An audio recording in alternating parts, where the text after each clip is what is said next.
give you guys just a brief, short, abridged version of my history. I sang for the producers and the director and all of that. They loved me. So I automatically made it into the live rounds. That's what they're called, the live rounds, where the chairs swivel. The voice starts under what's called a cattle call, where everybody goes in whatever city that they're holding auditions in, and they'll put a number of you in a room, and you kind of just step up. You get like 15. And if you blow them away, great, you go on to the next audition. But there's like 5 auditions before you even get to the live rounds.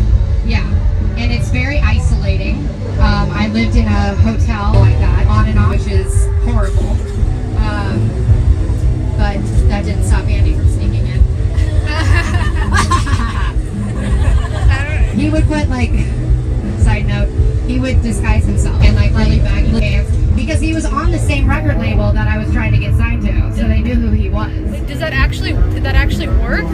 100% worked. His own record label didn't realize. No, he did. I didn't even write. He's like, guys, that's dedication. Yeah, I know. So, anyways, back on track. So it's super isolating. Long hours.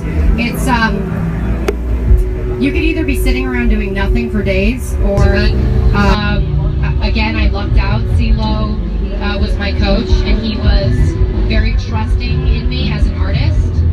I was the only one on his team that had any touring experience and any record label experience in their life. So he kind of let me steer the ship when it came to like my songs and all of that.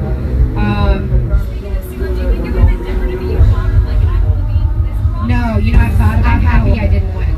And this is where I'm getting into I want to tell you guys the honest truth about The Voice. Is The Voice, if you win The Voice, you're owned forever. You sign a contract, you basically sign your rights away. Also, if I hadn't picked CeeLo, what if I had never been the runner-up? What if, you know what I mean? So I thought about that a lot. The Voice, as much as it seems as the show is really all about the coaches. It's really like, they say that it's all about the artists and we're here for you and this is the only show that cares about the artist.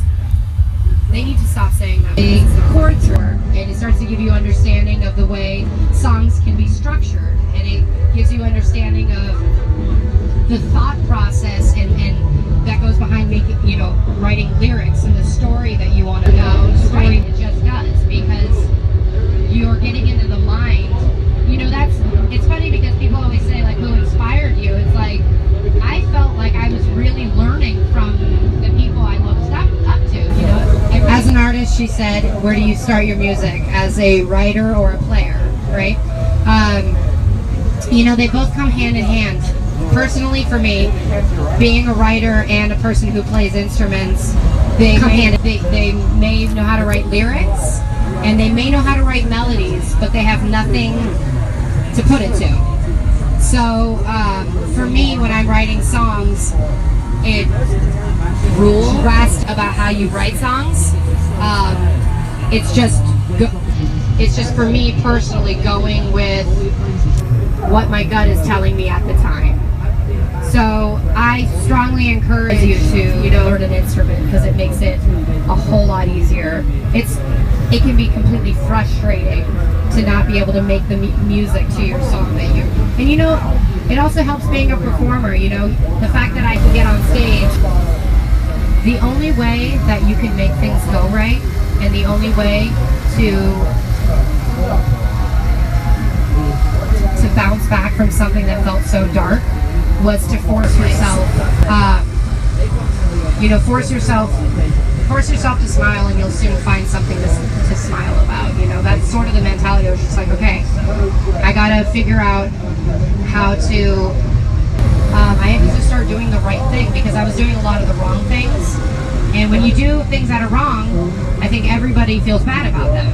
When you do something that you shouldn't do, or something that can be considered harmful, or the wrong thing, right?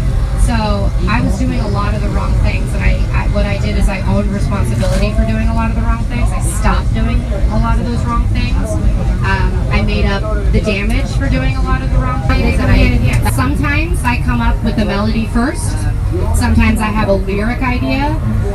But sometimes I just sit down with my guitar or piano and I just start playing chord progressions.